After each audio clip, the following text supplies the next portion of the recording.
less maintenance is $1,000 per year every year that you save because you have an EV. Thank you, Senator. Finally, Senator Hawley. Thank you, Mr. Chairman. Secretary Turk, thank you for being here. Nice to see you again. Thanks to both of the witnesses for being here. I wanted to talk a little bit about who is really benefiting from this administration's climate agenda and from these draconian electric vehicle mandates. So, Mr. Turk, you've already alluded to this. I know you know the answer to these questions. Currently, one nation accounts for 60% of the world's electric vehicle production. That nation is? China. Yeah. One nation accounts for 76% of the world's lithium-ion battery production. That nation is? China. Yet your administration, this president's administration, the mandates that you put in place require that 2/3 of our new vehicle sales in just the next 8 years, 2/3 of them, be electric vehicles. Your policies are driving us and our supply chains into the hands of our greatest geostrategic enemy, enriching them, enriching their government, while forcing Americans to pay for electric vehicles that on average cost $7,000 more on average than a traditional vehicle, are more expensive to repair and insure, require more frequent replacements of everything from tires to component parts. So, Mr. Turk, why is it good for the American worker that we force our supply chains to a country that's our greatest rival and adversary? And why is it good for the American consumer? So this is exactly why we're using all the tools that Congress gave us to diversify our supply chains, from the mining piece and especially the processing piece, which is where China really has a stranglehold. So we're making significant progress on lithium, on graphite, you name it, the tools that you all have given us to diversify those supply chains and make sure that we're getting the benefits of that. Our U.S. workers are getting the benefits of that. Citizens in St. Louis, I mentioned in my opening statement some exciting investments that are going on in St. Louis. We want U.S.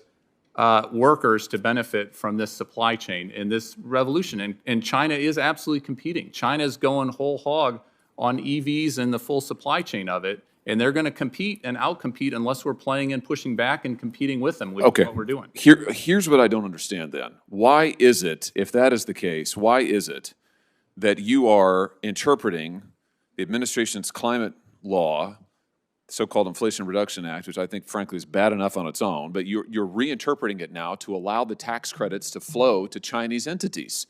So now U.S. tax dollars are literally subsidizing Chinese battery makers. Why would we want to do that? Why would we want to not only give our adversary our supply chains and our jobs, but pay them to take them from us? Why does that make any sense? So I would argue, and certainly want to turn to my Deputy Secretary at Treasury, we are not doing that. How are you not? The fact that with the 30D tax credit, only 13 models qualify at this point. Now, we hope more diversification happens and more models qualify for that tax credit is a good data point that we take this very seriously, and we want to have these jobs in the U.S. But let me wait. I just want to stay with you, Mr. Turk, just because my time is so limited, and this is an important part. And the chairman's brought this up, and I'm glad that he has. This is really, really important. The Inflation Reduction Act, which I did not vote for, but nevertheless, the Inflation Reduction Act said clearly that China, if you are a foreign entity of concern, you don't, which includes China, you don't get the taxpayer subsidy. You don't get the 30D subsidy. You don't get the tax break. And yet your rule allows Chinese companies to get the tax break. It loosens up the restrictions. So now we are subsidizing our rivals. I just don't understand. The chairman's... The Senate floor turns heated as Senator Josh Hawley takes direct aim at the Biden administration's electric vehicle policies. At the heart of the confrontation, claims that U.S. tax dollars are subsidizing Chinese battery manufacturers, threatening American jobs, and putting the nation's supply chain in the hands of its greatest rival. What follows is a fiery back and forth that exposes deep concerns over the future of U.S. auto manufacturing and national security.